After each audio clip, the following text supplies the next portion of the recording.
ঢাকা আজিমপুর কবরস্থান এক রাতের রহস্যময় জায়গা। গল্পটিতে যেমনটা লেখা আছে আমি তেমনটাই পড়ে শোনাচ্ছি। আজিমপুর কবরস্থান পূর্ণ ঢাকা শহরের বুকে এক নীরব রহস্যময় জায়গা। দিনের বেলা এখানে কেবল নিস্তব্ধ আর পাখির ডাক, কিন্তু রাত নামলেই গল্প যেন জেগে ওঠে। গল্পের নামটি হচ্ছে সাদা ওড়নার ছায়া। রাফি আর তার 3 বন্ধু সিদ্ধান্ত নিল তারা সহ প্রমাণ করতে রাত 12টায় আজিমপুর কবরস্থানের সামনে যাবে। অনেকেই বলছে গভীর রাতে নাকি সাদা ওড়না পরা এক মেয়েকে দেখা যায়, যে কবরের মাঝে দাঁড়িয়ে থাকে চুপচাপ।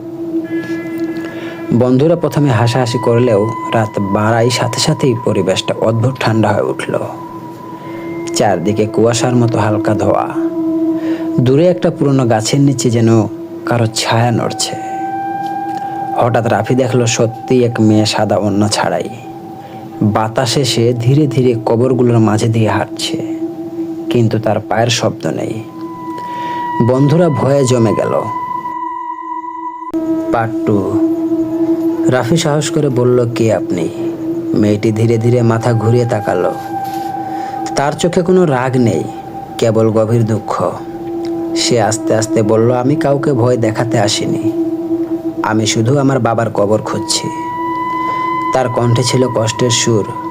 সে বলল, বহু বছর আগে এক দুর্ঘটনায় সে মারা যায়।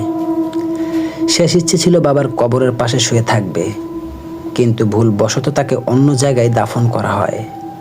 তাই সে প্রতি রাতেই খুঁজে বেড়ায় তার বাবাকে। রাফির বুক কেঁপে উঠল।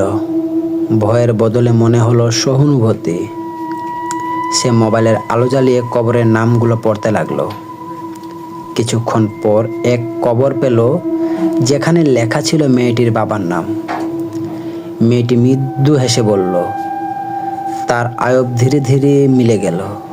কুয়াশার মাঝে চারপাশে আবার নিস্তব্ধ। পরের দিন সকালে খবর ছড়িয়ে পড়ল, রাতে সেই পুরনো কবরটি বহু বছর পর নতুন করে পরিষ্কার করা হচ্ছে। রাফি আর তার বন্ধুরা বুঝল, সব ভূতের গল্প ভয়ের নয়, কিছু গল্প কেবল পূর্ণ ভালোবাসা।